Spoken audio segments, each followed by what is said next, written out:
Hello friends, welcome to UXIS.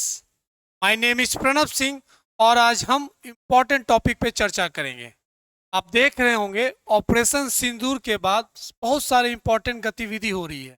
India Pakistan now वार में एक तरीके से इंटर हो चुका है। भी हम कह नहीं सकते कि this is the act of war, now this is the war. तो जब हम वार की बात कर रहे हैं, आप रोज देख रहे हैं बहुत सारे न्यूज आ रहे हैं regarding the defence system S-400, the drones are using the suicidal drones, ऐसे तरीके से बहुत न्यूज में आ रहा है।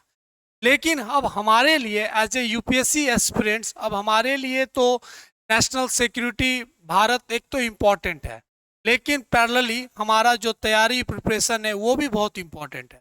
तो अगर आप ये सब चीज़ों को देखिएगा तो यहाँ प्रीलिम्स के लिए भी बड़ा इम्पॉर्टेंट इन्फॉर्मेशन निकल कर आ रहा है। और साथ साथ में मेंस GS2 की अगर हम बात करें, इंटरनेशनल रिलेशंस की बात करें, तो बहुत सारा चीज़ है जो रिलेटेड है। जब हम S-400 की बात हो रही है, रोज आप न्यूज़ में देख रहे होंगे, तो यहाँ पे रसिया, USA बहुत सारा चीज़ निकल कर आ रहा है जो हमें समझना है। तो आज हम सारा defence system, air defence system की बात करेंगे, भारत का, पाकिस्तान का, साथ में आज जो ऑपरेशन सिंदूर का डे 3 है उसको लेकर सारा अपडेट देखेंगे। तो जो आज हम वीडियो में समझेंगे फ्रॉम द ऑपरेशन डे 1 से टिल नाउ। जब हम ऑपरेशन डे 1 की बात करते हैं तो उसमें जो इंपॉर्टेंट चीज निकल कर आ रहा है, ऑपरेशन सिंदूर, ऑपरेशन सिंदूर जो important operation by the tri services, ये सारा चीज आपने पढ़ा है। लगभग वेडनेसडे की रात को, वेडनेसडे की रात को लगभग 1 बजे से लेकर 1:30 बजे तक ये ऑपरेशन चलाया गया। The tri services use their expertise to, बोल सकते हैं आप, destroy the all important camps जो पाकिस्तान है स्पॉन्सर्ड, पाकिस्तान ऑक्यूपाइड कश्मीर में चलाए जा रहे थे और यहाँ तक पाकिस्तान में चलाए जा रहे थे। तो उनको सारा को डिस्ट्रॉय किया गया थ्रू दिस ऑपरेशन सिंदूर। और जब हम डे 1 की बात करते हैं तो यहाँ पे बहुत सारा वेपन्स को लेकर बड़ा इंफॉर्मेशन निकल कर आया। जैसे रफाल को लेकर निकल आया कि भारत ने रफाल यूज किया था। अब रफाल में क्या क्या यूज किया गया, क्या क्या वेपन्स यूज किए गए, किस ड्रोन्स के तरीके से क्या यूज किया गया। तो ये जब हम डे 1 की बात करते हैं, the first day when we strike back after the Pahalgam terrorist attack, जो टेररिस्ट अटैक हुआ था उसके बाद हमने स्ट्राइक किया। तो डे 1 में अगर हम बात करें तो we know that you use the services of tri services, जहां पे आर्मी, एयरफोर्स और साथ साथ में नेवी ने मिलकर एक इंपॉर्टेंट रोल प्ले किया, और खासकर एयरफोर्स ने बहुत इंपॉर्टेंट रोल प्ले किया। तो जब हम डे 1 की बात करते हैं तो डे 1 में जो सबसे इंपॉर्टेंट चीज जो निकल कर आ रही है डे 1 में, कि हमने रफाल यूज किया, रफाल यूज किया। अब इस रफाल सिस्टम में हमने बहुत सारे चीज का आपने सुना होगा, हैमर, हमने हैमर बॉम्ब का यूज किया, हैमर बॉम्ब इंस्टॉल इन रफाल। अब ये हैमर बॉम्ब क्यों यूज किया गया, क्योंकि प्रिसाइज टारगेटिंग की बात की गई। जो 9 लोकेशन थे पाकिस्तान ऑक्यूपाइड कश्मीर में और पाकिस्तान में, उसे हमें डिस्ट्रॉय करना था। तो this hammer bomb is very important. अब ये हैमर बॉम्ब क्या होता है, हम पहले उसको समझते हैं। दिस हैमर बॉम्ब क्या होता है। जब हम हैमर बॉम्ब की बात करते हैं तो सबसे इंपॉर्टेंट चीज का निकलता आता है the full form of hammer bomb. Hammer bomb का फुल फॉर्म है high agile, high agile and manual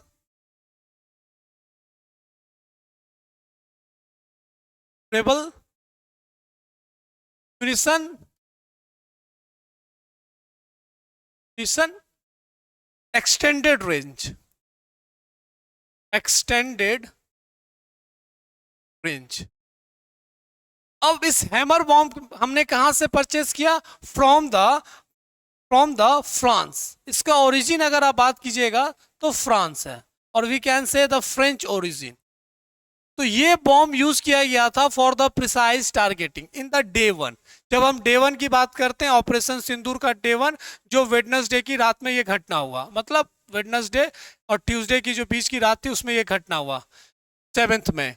तो ये बड़ा इंपॉर्टेंट चीज निकल कर आता। दूसरा इंपॉर्टेंट चीज निकल कर आया यहाँ पे, कामाकाजी ड्रोन। Kamikaze drones. अब ये कामाकाजी ड्रोन्स क्या है? ये बोला जाता है इसे सुसाइडल ड्रोन्स। सुसाइडल ड्रोन्स क्यों सुसाइडल ड्रोन्स बोला जाता है? क्योंकि ये एक इंपॉर्टेंट मिशंस के लिए निकलता है और कहीं भी ब्लास्ट करना होता है वहां पे एक तरीके से ड्रॉप कर दिया जाता है। तो drones are not back to there, जो एक तरीके से स्टार्टिंग एरिया है वहां वो बैक वापस नहीं आती है। इसे सुसाइडल बॉम्ब भी बोला जाता है, कामाकाजी ड्रोन्स बोला जाता है। अगर ये नाम क्यों पड़ा? ये नाम इन्फ्लुएंस फ्रॉम द जापान। जब जापान ने पर्ल हार्बर में अटैक किया था तो अपने फाइटर को जाकर वहां पे एक तरीके से डिस्ट्रॉय कर दिया और हिट कर दिया हार्बर को, और बेसिकली वो अपने राजा को सम्मान देने के लिए इस तरीका इन्होंने यूज किया था इन द वर्ल्ड वॉर 2। वहीं से ये नाम निकल कर आया कामाकाजी ड्रोन्स, जिसे सुसाइडल ड्रोन्स भी बोले जाते हैं। कल रात में भी देखे होंगे तो suicidal drones are launch by Pakistan, और हमने भी सुसाइडल ड्रोन्स ये जो यूज किया था कामाकाजी ड्रोन। थर्ड इंपॉर्टेंट चीज जो डे 1 में यूज हुआ था was the scalp. Scalp is also known as the storm shadow. Storm shadow. और this is from the UK. तो यूके में इसे स्टॉर्म शैडो भी बोला जाता है। तो again this is a launch still, तो बहुत इंपॉर्टेंट क्रूज मिसाइल की तरह यूज किया जाता है। तो जब हम डे 1 की बात करते हैं in the operation Sindoor, the hammer bomb, kamikaze drones, scalp and the last one is the Rafale. हमने रफाल जेट यूज किया था इन दिस ऑपरेशन सिंदूर। तो ये डे 1 का घटना में ये सारे वेपन्स को लेकर आप देख रहे होंगे न्यूज में रहते हैं। Now when we talk about day 2, अगर हम डे 2 की बात करें तो यहीं पे एक चीज निकल कर आया था, इंडियाज एयर डिफेंस सिस्टम, जो कल पूरे दिन भर यही न्यूज में रहा। How S-400 play critical role, कि कैसे S-400 ने जितने पाकिस्तान के हमले थे उसको एक तरीके से डिस्ट्रॉय कर दिया। S-400 is one of the important air defence system use by India. अगर हम इंडिया की एयर डिफेंस सिस्टम की बात करें तो इंडिया का air defence system having the 3 layered. तो आज हम एयर डिफेंस सिस्टम को पूरा समझेंगे and in the important role in the day 2 operation Sindoor.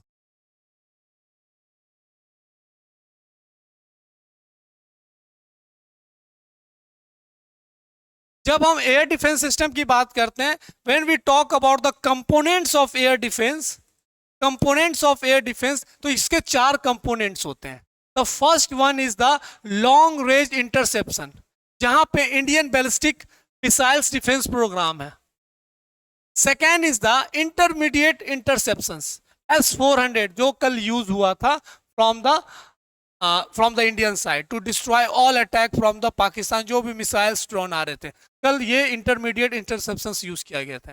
Third important होता है द शॉर्ट रेंज इंटरसेप्शंस, जिसमें आकाश एयर डिफेंस सिस्टम और इसी तरीके के और भी डिफेंस सिस्टम यूज हुए थे। जो जैसलमेर में आकाश एयर डिफेंस सिस्टम यूज किया था, जो जैसलमेर में एयर बेस है, जो वहां पे हमारा डिफेंस बेस है, वहां पे जो अटैक्स हुए थे उसको डिस्ट्रॉय करने के लिए हमने आकाश एयर डिफेंस सिस्टम को यूज किया था।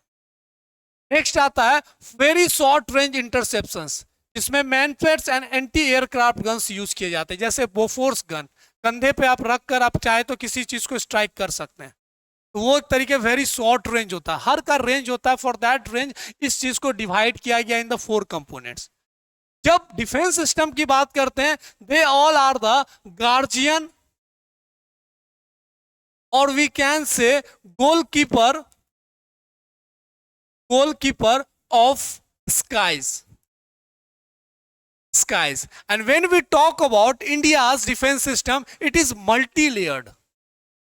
अगर कोई हम पे न्यूक्लियर अटैक करता है तो वहां पे हम ये डिफेंस सिस्टम यूज कर सकते हैं, द लॉन्ग बैलिस्टिक मिसाइल।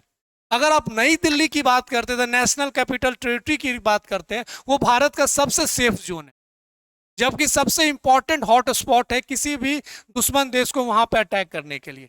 लेकिन जो दिल्ली है उसको 3 घेरों की सुरक्षा में रखा गया है, बैलिस्टिक मिसाइल, साथ साथ में intermediate and the short range. तो हम इसी चीज को समझते हैं पूरा एयर डिफेंस, क्योंकि डे 2 में ऑपरेशन सिंदूर में ये बहुत न्यूज में रहा। And the important one S-400। Okay, now moving forward, हम पूरा इस चीज को अच्छे से डिस्कशन करेंगे कि कैसे क्या है। When we talk about the important ballistic missile की अगर बात करें, डिफेंस सिस्टम की बात करें, उसमें दो यूज होता है। First one is the Prithvi air defence. Prithvi air defence is the part of the ballistic missile program, जो हमारा एक इंपॉर्टेंट एयर डिफेंस है। This one the ballistic missile, अगर आप देखेंगे पृथ्वी एयर डिफेंस का photo, is the anti ballistic missile develop to intercept incoming ballistic missile outside the atmosphere. तो कहने का मतलब, अगर पहला एयर की बात करते हैं, उसमें इंडिया बैलिस्टिक है प्रोग्राम, उसी बैलिस्टिक मिसाइल के अंदर, प्रोग्राम के अंदर this Prithvi air defence is one of the important role, उनका बहुत अच्छा इंपॉर्टेंट रोल बना हुआ है। दूसरा, it's operational range from 300 to 2000 kilometre. देखिए रेंज कितना इंपॉर्टेंट होता है। And it has a maximum interceptions altitude of 80 kilometre, 80 kilometre. अगर हम यही S-400 की बात कर रहे हैं तो वो 30 टू 40 उनका इंटरसेप्शन है kilometre. It is design to intercept incoming ballistic missile in their intermediate cruising phase with maximum speed of 5 mach. 2 stage missile है। The first stage is the solid fuel and second stage is the liquid fuel. More than 550 kilometre altitude, ये सारा information दिया हुआ। Having the capability of 200 targets, एक बार में 200 target को destroy किया जा सकता है through this Prithvi air defence system. The first test was conducted in 2006। Prithvi air defence missile was successfully intercepted at the modified Prithvi 2। तो this is all important, the first one जिसके हम बात कर रहे हैं, the ballistic missile programme. Moving forward, advanced air defense, this is also one of the part of ballistic missile program. Advanced air defense missile, advanced air defense missile is an anti-ballistic missile designed to intercept incoming ballistic missile in the Indo atmosphere। और वो था एक्सो atmosphere. Indo एक्सो आपने पढ़ा होगा, इन और out की हम बात करते हैं एटमोस्फेयर में। तो इंडो और एक्सो और altitude of 30 kilometre, operational range 150 to 200 kilometre. तो सबसे इंपॉर्टेंट डिफेंस है जब हम पृथ्वी की बात करते हैं, दैट वाज इंडो। और ये इंडो है और वो एक्सो था। Okay, very important. This is also one of the important air defence system, जो भारत कल पूरा एक तरीके से एक्टिवेट की हुई थी अगेंस्ट द पाकिस्तान, कि पाकिस्तान का कोई भी छोटा सा स्टेप हो हम उसको डिस्ट्रॉय कर सकते हैं। और कल एयर डिफेंस सिस्टम हमारा मजबूत होने के कारण we easily give the reply, strike back हम बहुत अच्छे से कर रहे थे। तो डे 2 में बहुत इंपॉर्टेंट रोल प्ले किया गया दिस एयर डिफेंस सिस्टम। जब हम शॉर्ट रेंज की बात करते हैं तो short range interception less than 100 kilometre, तो इसमें भी बहुत सारे इंपॉर्टेंट चीज है। S-125 Pechora, surface to air missile system of Soviet origin. Very long time this system has been backbone of Indian Air Force, one of the important defense system था ये, और ये हमने रसिया से लिया था। 60 years old, बहुत पुराना डिफेंस सिस्टम है। First inducted into service 1961। Participated in the almost modern conflict. तो ये भी शॉर्ट रेंज का बहुत इंपॉर्टेंट डिफेंस सिस्टम है हमारे पास। हमने कहां से लिया? ये रसिया से। And one of the important backbone for the Indian air forces. अगर रेंज की बात करें 30 किलोमीटर का रेंज है। मैक्सिमम टारगेट एल्टीट्यूड की बात करें लेस देन 20 किलोमीटर, तो ये शॉर्ट रेंज है कंपेयर टू द बैलिस्टिक और इंटरमीडिएट। दूसरा हम बात करें आकाश एयर डिफेंस सिस्टम। कल भी इसमें बहुत न्यूज में रहा था। Akash air defence system is also one of the important, क्योंकि जो जैसलमेर में जो भी पाकिस्तान के डिस्ट्रॉय किए गए हैं द ड्रोन्स, सुसाइडल ड्रोन्स, वो सब इसी आकाश एयर डिफेंस सिस्टम के थ्रू, इनका भी बहुत इंपॉर्टेंट रोल रहा कल। Akash defence medium range mobile service air to missile, DRDO के द्वारा ये बनाया गया है। This missile system can target up to 45 kilometre away. Altitude की बात करें तो 18,000 metre, and this is all information 45 kilometre, Mach 3.5, and this is the desi, ये हमारा देसी डिफेंस सिस्टम है। जब हम डिफेंस सिस्टम की बात करते हैं देसी और विदेशी, तो पृथ्वी हो, एडवांस हो और यहाँ तक आकाश हो, ये सब देसी है। और जब S-400 की बात करते हैं वो विदेशी डिफेंस सिस्टम है। नेक्स्ट बात कर रहे हैं स्पाइडर। ये भी हमारे पास एक अलग तरीके का डिफेंस सिस्टम है, 11 kg। उसके बाद अगर हम बात करें मैक 4, तो this is also one of the important spider, ये भी हमारा एयर डिफेंस सिस्टम है। और ये सब वेरी शॉर्ट रेंज में यूज किया जाता है। NKO-3S 5 लोगों का सोल्जर्स रहता है, कह सकते हैं कि अपने सोल्जर्स पे यहाँ पे कंधों पे रख के ये यूज किया जाता है। तो ये सब शॉर्ट रेंज मिसाइल सिस्टम है एयर डिफेंस सिस्टम का। आपको नाम सारे पता होना चाहिए for the prelims also. Operational range देखिएगा 15 to 18 kilometre. Again this type of the short range 2K12 कब, ये देख रहे हैं यहां से ऑपरेट किया जा सकता है। Barak 8, this is one of the important, इसका आपने पढ़ा होगा Barak 8। 2 stage smokeless pulse rocket motor, flight ceiling 16 kilometre, Mach 2, this is one of the important, जो ये भी एक इंपॉर्टेंट डिफेंस सिस्टम में यूज किया जाता है। Quick reaction surface to air, जिसको QRSM बोलते हैं शॉर्ट फॉर्म में, सॉलिड फूड, ये भी सब है। तो this all are the important air defence system जो भारत के पास है।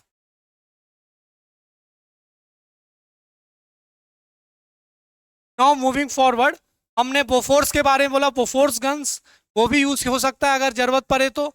बोफोर्स गन कारगिल में ये यूज किया जा रहा था। अगर अगर वेरी शॉर्ट रेंज है तो एक गन की तरह यूज किया जा रहा है, उसके जो कैलिबर होते हैं वो लगभग 40 mm, ये सारा चीज है। वेट अगर देखें 0 पॉइंट, ये सारा चीज इंपॉर्टेंट आपको पता होना चाहिए। तो this is also comes under the category of very short range, जो Bofors.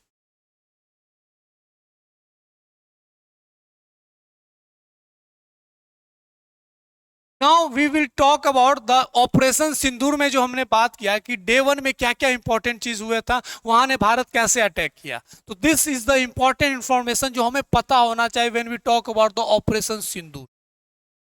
How India targeted Pak terror infrastructure, जिसमें most challenging was to take down the जैसे Mohammed headquarter in the Bahawalpur, 100 kilometre from the border. अब 100 kilometre border में है तो हमारे लिए ऐसा प्रिसाइज टारगेट करना, उनके एरिया में ना ज़्यादा इंटर करना हमारे लिए बड़ा इंपॉर्टेंट था। इस चीज़ को ध्यान में रखते हुए how India have conducted this important operation. It's a heavily protected terror camp located close to the major Pakistani military base. अब हमने क्या यूज किया, the guided bombs including hammer, जो मैंने अभी बात किया। Took down the terror infrastructure close to the border Sarjal camp Sialkot, यहाँ पे हमने हैमर बम यूज किया। उसके बाद some strikes involve Rafale jets that use long range scalp missiles, जो मैंने बताया कि स्केल्प मिसाइल्स को जो स्टॉर्म शैडो भी बोला जाता, वो यूज किया गया। टू डिस्ट्रॉय द LET लश्कर तोयबा का जो हेडक्वार्टर था मुरीदके में, उसको डिस्ट्रॉय करने के लिए वहां पे स्कैल्प मिसाइल्स यूज किए गए। और कहीं कहीं पे कामाकाजी जो ड्रोन्स थे वो यूज किए गए। कामाकाजी ड्रोन्स भी बहुत जगह पे यूज किए गए। ऑन द स्वाई नाला कैंप मुजफ्फराबाद में, कोतली में, वहां पे सुसाइड ड्रोन्स यूज किए गए। तो this all important information on the operation day 1, Bharat ने कैसे क्या। यहां से पीटी के लिए, प्रीलिम्स के लिए बहुत सवाल निकलते हैं on the weapon in India military strength. अब हम जब इंडिया बैलिस्टिक मिसाइल्स की बात करते हैं वो कैसे ऑपरेट होता है पहले ये समझते हैं, then we move to the how S-400 play important role. जब हम इंडिया मिसाइल डिफेंस की बात करते हैं तो कैसे ये एक्टिवेट किया जाता है। अगर मानकर चलिए पाकिस्तान एनिमी मिसाइल लॉन्च करता है, उसके बाद ये एक तरीके से जो हमारा अवेक्स सिस्टम है, airborne warning and control system, alert control centre, ये एक तरीके से स्काई में ऑपरेशन में ये रहता है और ये एक तरीके से लोकेट करता है, ये मैसेज भेजता है the control centre. After getting the message from the awakes, जो हमारा वहां से मैसेज आने के बाद भी लॉन्ग रेंज हमारे पास ट्रैकिंग रडार है जिसमें हमारा इजरायली ग्रीन पाइन यूज करते हैं to trace the velocity and direction of missile. ये सब बड़ा इंपॉर्टेंट है टू ट्रेस द वेलोसिटी, और ये सारा चीज के लिए इजरायली हम रडार यूज करते हैं जिसका नाम है ग्रीन पाइन। ओके, तो यहां से लॉन्च हुआ, अवेक्स ने हमें इंफॉर्मेशन दिया through the long range tracking radar, जो ग्रीन पाइन से हमने वेलोसिटी डायरेक्शन पता किया। As missile comes closer the second radar French made multifunction, ये हमारे पास एक और रेडार है उसको क्रॉस चेक करने के लिए। उसके बाद हमने इंटरसेप्टर मिसाइल्स लॉन्च किया, अग्नि हो सकता है, एडवांस हो सकता है, and this is the launch interceptor missiles. आपने देखा होगा जब सुसाइड ड्रोन्स को अभी लॉन्च कर रहे होंगे तो एक विजुअल में ऐसे करके आपने इंटरसेप्टर्स देखे होंगे। तो दिस इज द प्रोसेस कि कैसे एडवांस सिस्टम जो होता है एयर डिफेंस सिस्टम एक्टिवेट किया जाता है। अवैक्स, फिर इजरायली ग्रीन या कोई भी हमारे पास रेडार हो जो वेलोसिटी और डायरेक्शन बताता है, एंड लास्ट में we launch and destroy the enemy missiles. So this is the process how India's missile defense will or work.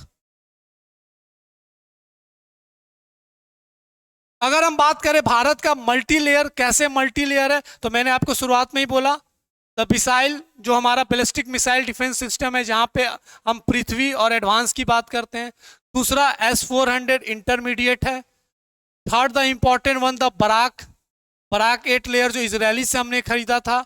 आकाश, ये भी बहुत इंपॉर्टेंट है, and the quick reaction names layer. तो ये हमारा मल्टी लेयर है, जो दिल्ली हो या बहुत इंपॉर्टेंट सिटीज को हमने मल्टी लेयर से सील्ड किया हुआ है in the air defence system. और इसको भेद पाना, इसको क्रॉस करना बहुत इम्पॉसिबल है पाकिस्तान के लिए, साथ साथ में किसी भी देश के लिए। Now we will discuss the important S-400। अब S-400 क्यों इतना न्यूज में रहा उसके बारे में हम बात करते हैं। आपको पता है this is the intermediate air defence system जो हमने रसिया से खरीदा था, लेकिन रसिया से इतना आसानी से नहीं खरीदा था। इसको खरीदने के लिए we have to use the geopolitics, क्योंकि जब हमने रसिया के साथ इंपॉर्टेंट डील साइन किया, रसिया में कुछ इंपॉर्टेंट सैंक्शंस लगे थे फ्रॉम द यूएसए, जिसे बोला जाता था काटसा। काटसा क्या होता है? Countering America adversaries through sanctions act. अब जिसके कारण हम कोई डील नहीं कर सकते रसिया के साथ, क्योंकि रसिया ने 2014 में क्रीमिया को एनेक्स कर लिया। उसके साथ में ऐसा यूएसए का मानना था कि उनके इंटरनल पॉलिटिक्स में, उनके प्रेसिडेंट इलेक्शन में रसिया ने बहुत इन्फ्लुएंस किया, तो उनके ऊपर ये सैंक्शंस लगा दिए गए। अब ये सैंक्शंस लगने के कारण we can not by S-400, जबकि हमारा डील साइन हो चुका था अराउंड 60,000 करोड़ का, कि we need this air defence system. अब वी यूज देयर यहां जियो पॉलिटिक्स। हमने, भारत ने अमेरिका से साथ जियो पॉलिटिक्स यूज किया कि हमें चाहिए ये S-400, नहीं तो China will play important role. हो सकता है आने वाले समय अगर चाइना से कोई कॉन्फ्लिक्ट बढ़ता है तो हम उसको एक तरीके से काउंटर नहीं कर सकते। And the last the important amendment present in the Congress, जो यूएसए के जो पार्लियामेंट है वहां पे एक इंपॉर्टेंट अमेंडमेंट लाया गया जिसका नाम था ND, national defence authorisation act. National defence authorisation act, इसमें अमेंडमेंट लाया गया and give the waiver to the India कि ठीक है आप S-400 यू कैन बाय। तो national defence authorisation act give the permission from the Congress और from the USA कि आप S-400 बाय कर सकते हैं रसिया से। जैसे आपको पता होगा 123 agreement in the US nuclear deal, ये अमेंडमेंट लाया गया था ऑन द एटॉमिक एक्ट 1950 और उसी का नाम पड़ा 123 एग्रीमेंट। तो ये अमेंडमेंट लाने के कारण वी कैन इजिली बाय, और 2021-22 में हमने S-400 बहुत अच्छे से रसिया से खरीदा। अब यहाँ पे तो जियो पॉलिटिक्स था भी, यहाँ पे बिजनेस भी था। यूएसए चाहती थी कि आप S-400 ना ले, आप हमारा एयर डिफेंस सिस्टम ले जिसका नाम था थार्ड और पैट्रियट। तो ये भी एक तरीके से जियो पॉलिटिक्स प्रेशर दे रही थी यूएसए कि आपके लिए सही नहीं है S-400, लेकिन आज उसका जवाब S-400 ने कल दिया ऑपरेशन डे 2 में। S-400 is more comfortable and more important role play किया गया कल जो इंडिया पाकिस्तान का जो इंपॉर्टेंट क्लैश हुआ। तो this is the story behind the S-400 enters in India, यहाँ पे जियो पॉलिटिक्स साथ साथ में बिजनेस और how our politics external relations play critical role. तो अब हम S-400 की बात करते हैं कि S-400 क्या इंपॉर्टेंट सिस्टम है, कैसे काम करती है, इस चीज को हम थोड़ा सा समझते हैं। When we talk about the S-400 trim features can engage all type of aerial targets including aircraft, unmanned aerials, vehicles and all type of vehicles. Multi-function radar, anti-craft missile system, launchers, autonomous detection, अगर हम range of missile की बात करें, capable of firing different type of missile to create a layer defence shield, 400 kilometre, 250 kilometre, 120 kilometre, 40 kilometre. For that reason S-400 is more powerful. Multi layer ये बना दिया जाता है।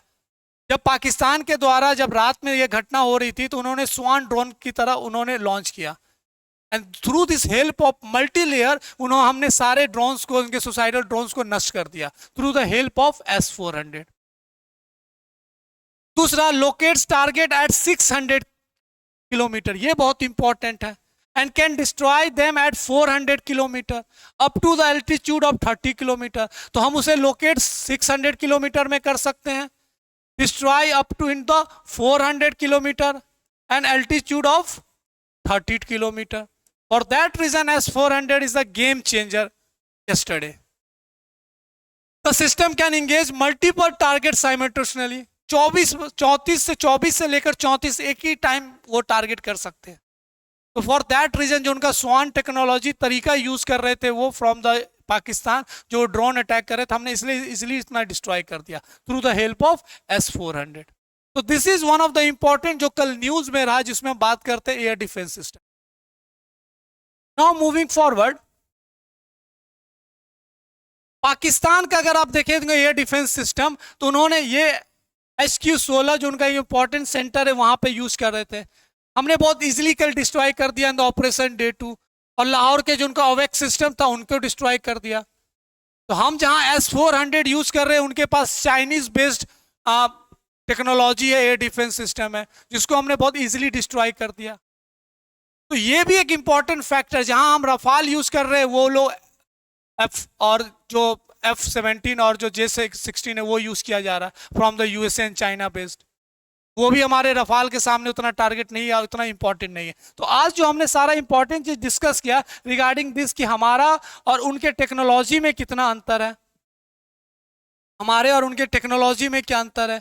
और India destroys Pak's HQ-16 air defence system, उनका altitude देखे तो 400 टू 10,000 metre, maximum range 40 kilometre, aircraft cruise missile. तो ये परचेस्ड फ्रॉम चाइना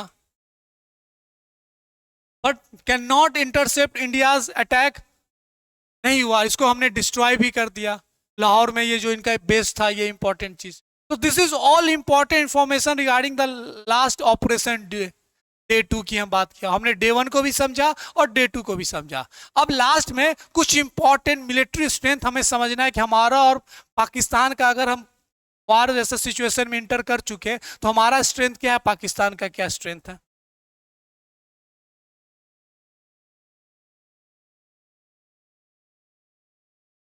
अगर हम स्ट्रेंथ की बात करें तो first we have to understand the what kinds of India's and Pakistan military capabilities. What kinds of India and Pakistan military capabilities. तो थोड़ा सा ज्योग्राफी पहले समझते हैं इंडिया पाकिस्तान को लेकर। Kashmir has remain A flash point, ये तो सही बात है, between the two nuclear power south Asian.